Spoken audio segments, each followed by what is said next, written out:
So Lucifer says to Eve in the Garden of Eden, it's okay.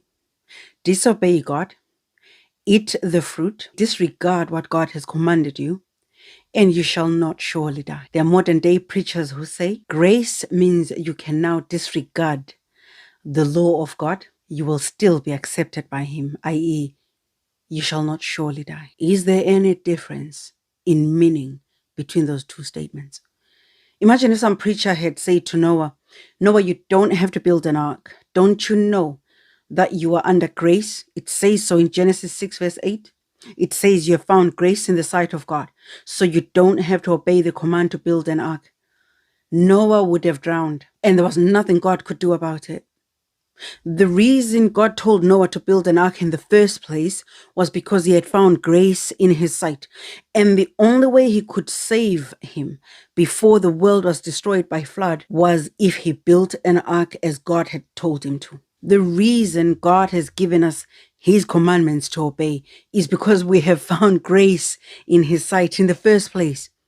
And the only way He can save us from this world before it is destroyed by fire is if we obey. When, as supposed Christians, they teach that grace means you no longer need to worry yourself about the commandments of God, they are literally saying, beloved, it is now okay to take the name of God in vain, to break the Sabbath, to be rude to your parents and disrespect them, to murder, to commit adultery, to steal, to lie, think and process logically what they're saying. The insinuation that grace gives us the freedom to disregard that which God has commanded is from the devil and must never be preached by anyone who professes to be a Christian.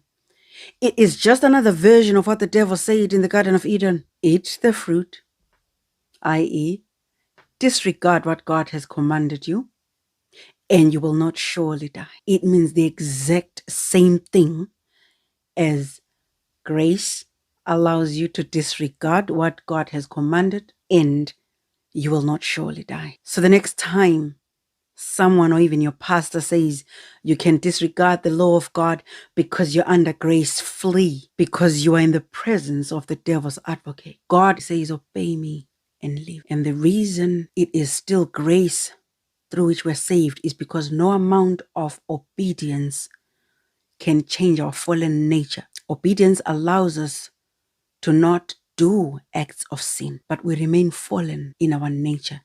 And that is why we'll be saved by grace. May God help us to understand this.